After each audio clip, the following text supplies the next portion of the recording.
Ужасно расстроенный мальчик не мог представить себе жизни без матери. Горько плакал на ее могиле в этот момент. Он почувствовал прикосновение женской руки на своем плече, что заставило парнишку вздрогнуть от неожиданности. Кевину было всего 6 лет, когда его мать погибла в результате несчастного случая. С тех пор он жил в приюте так, как отец давно ушел из семьи, а других родственников у бедняжки не было, конечно.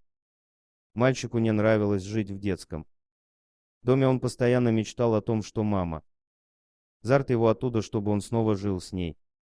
Другие дети смеялись над ним, дразнили, что его мать умерла и что он никогда ее больше не увидит. Тебе нужно посмотреть правде в глаза, Кевин, забудь про маму, ты никогда больше ее не увидишь, перестань быть плак.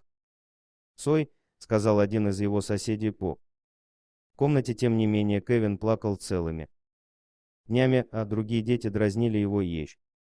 «Больше ты такой нытик никто и никогда не захочет тебя усыновить», — говорили они. Однажды детям из приюта разрешили погулять на улице в ближайшем парке, пока остальные были заняты игрой. Кевин убежал от них и, не оглядываясь, помчался в сторону городского кладбища. Кевин знал, где похоронена его мама, ведь он обещал, что будет как можно чаще ее навещать. Однако ему не удалось сдержать обещание, так как из приюта их практически не выпускали. Увидев мамину могилу, малыш сел на землю и заплакал: «Я так скучаю по тебе. Мама, пожалуйста, забери меня с собой». Всхлипывал он: «Я так одинок, у меня никого больше не осталось». Через несколько мгновений Кевин неожиданно почувствовал руку на своем плече. Он протер мокрый от слез глаза и оглянулся. Там стояла прекрасная женщина, а на ее тело падали солнечные лучи, отчего незнакомка словно вся светилась. «Почему ты плачешь, милый?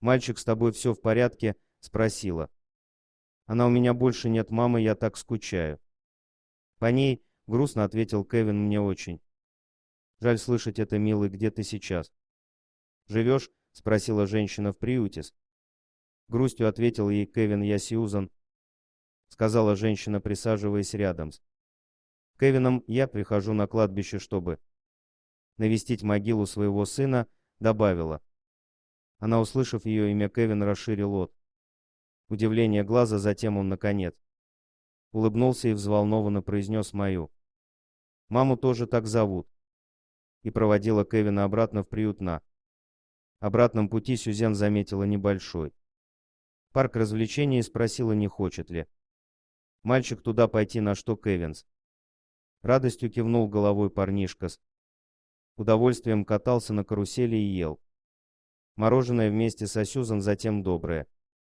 женщина отвела его обратно в приют и попрощалась со своим новым маленьким другом. «Твоя мама любит тебя, Мини, не сомневайся в это». За Хомсюн пошла в церковь и молилась о том, чтобы Кевин наконец обрел любящую семью.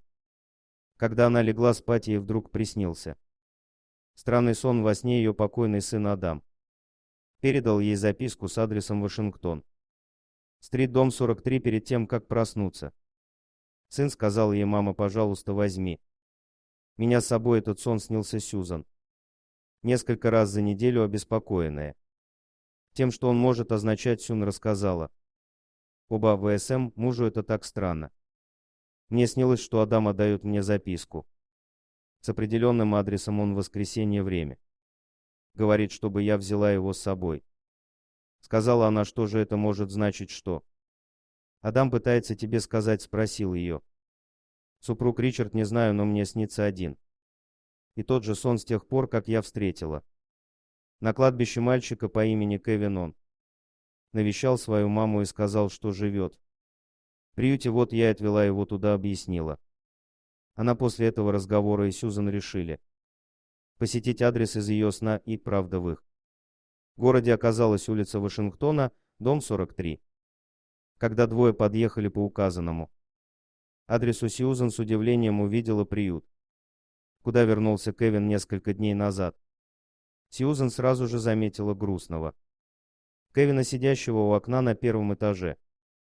Она показала мужу доброго мальчика, сказав, что это тот самый Кевин, которого она встретила на кладбище. «Что ты там делаешь, милый?» — спросила Сюн у парнишки. Задумчиво смотрел на небо Малюш, чтобы... «Мама забрала меня отсюда», — ответил он.